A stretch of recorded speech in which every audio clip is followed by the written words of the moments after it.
Oke, tarik. Iya.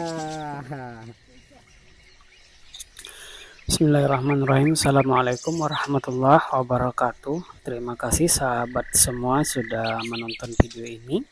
Untuk sahabat yang baru pertama kali nonton di channel Sahabat Berkebun ini, channel Sahabat Berkebun adalah channel yang membahas seputar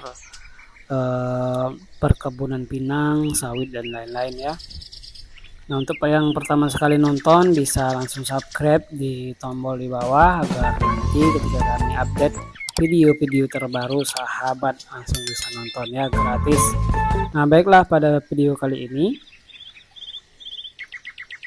channel Sahabat Berkebun akan membahas 3 pertanyaan yang sering ditanyakan oleh petani pinang pemula. Nah, untuk sahabat yang baru pertama kali nonton jangan di skip, tonton sampai habis. Nah, yang pertama yang sering ditanyakan oleh petani pemula, yang pertama adalah kapan berbuah atau kapan panen pinang ini. Jawabannya adalah, atau kita bacakan dulu. Yang kedua, varietas apa yang paling bagus yang sering ditanyakan. Dan yang terakhir, yang ketiga, berapa hasil panen dalam 1 hektar pinang tersebut. Nah, kita jawab ya. Yang pertama, pertanyaan tadi, kapan berbuah atau kapan panennya? Nah, rata-rata sahabat, semua jenis pinang atau varietas pinang itu sama.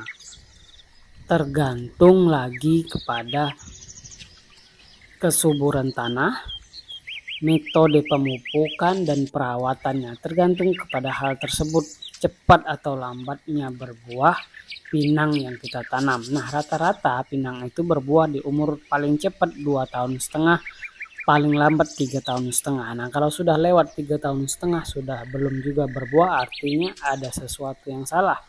Mungkin karena tanahnya terlalu asam atau kadar airnya terlalu tinggi, tanahnya seperti tanah gambut itu, kita harus buat parit dan lain-lain ya.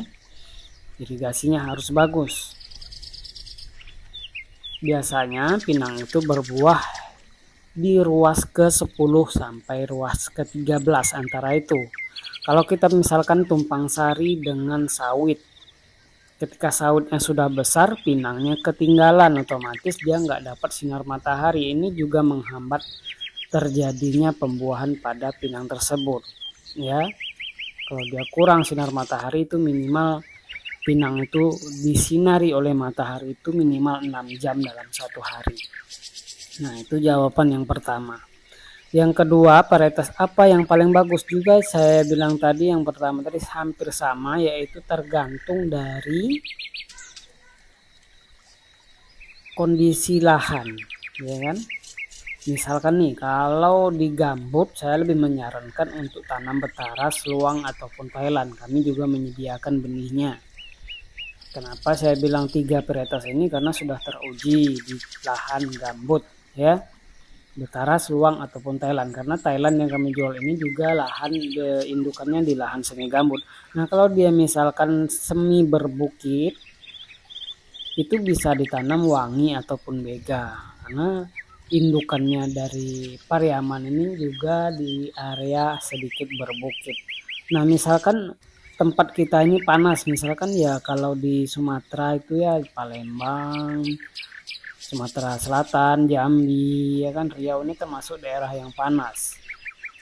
Kemudian ada juga tempat yang sejuk ataupun dingin, misalkan di daerah Kerinci, ya kan, Pariaman, terutama untuk wilayah Sumatera Barat, itu masih dingin tempatnya, itu bisa ditanam wangi ataupun bega. Kalau tempat yang panas bisa dicoba tanam betara, seluang ataupun Thailand. Nah, itulah sahabat. Tapi ada juga sebagian sahabat kita menanam pinang wangi dan bega di tempat yang panas. Itu tergantung dari penanganan ketika di pembibitannya. Nanti kita akan buatkan videonya juga ya. Nah, yang ketiga adalah berapa hasil panen dalam 1 hektar pinang tersebut, maupun itu pinang betara, wangi, bega, seluang dan lain-lain. 1 hektarnya itu misalkan saya buatkan perkalian 3 kali 4 dengan jarak 3 kali 4. 3 dikali 4 berapa? 12. Kalau 1 hektar itu ya 100 kali 100 ya, 100 kali 100 artinya 10.000 meter kubik, tinggal kita bagi saja. 10.000 dibagi 12 artinya mendapatkan jumlah 834 batang dalam 1 hektar ya, kalau kita mau 3 kali 4. Karena saya lebih menyarankan ke 3 kali 4, ada juga yang 3 kali 3 ya. Kalau Thailand karena ruasnya pendek, batangnya pendek, bisa 3 kali 3 atau 3 kali 2,5 nggak masalah. Tapi kalau Betara ya kan seluang itu saya lebih menyarankan untuk 3 kali 4 atau bega 3 kali 4, agar apa? Agar buahnya lebih maksimal ya, tidak terlalu rapat ya. Kalau 3 kali 4 artinya 834 batang. Kalau kita kalikan aja, kalau sudah normal umur 6 tahun rata-rata per batang bisa menghasilkan 4 kilo saja, artinya sudah menghasilkan buah gelondongan sebanyak 3,3 ton. Kalau kita kalikan dengan harga sekarang 2.300 per kilonya pinang gelondongan yang merah, itu bisa mendapatkan hasil dengan nilai total uang sekitar 7,5 juta dalam putaran 20 hari ya.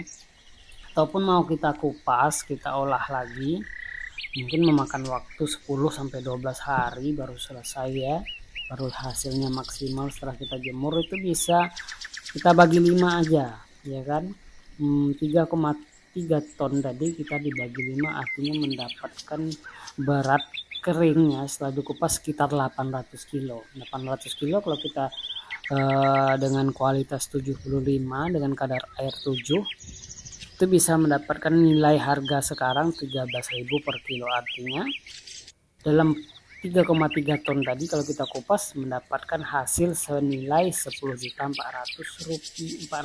rupiah dalam 1 hektar. Nah itulah gambarannya ya, tapi tergantung lagi pada kondisi kebunnya. Ini kita hitung global saja ya kan. Kalau kebunnya itu ada yang pinang belum berbuah, ada yang sudah berbuah, kita nggak hitung ya. Terima kasih untuk sahabat, itulah rangkuman dari 3 pertanyaan yang sering ditanyakan oleh sahabat kami di channel Sahabat Berkebun ini. Sudah kami rangkum menjadi sebuah video. Mudah-mudahan kedepannya kita bisa buatkan lagi yang part 1 dan part 2 nya ya. Ini part 1 nya untuk pertanyaan-pertanyaan yang sering masuk ke kami. Terima kasih sahabat, terima kasih sudah menonton video ini sampai selesai. Jangan lupa bagikan video ini agar teman-teman kita yang lain juga mendapatkan informasinya. Terima kasih. Assalamualaikum warahmatullahi wabarakatuh.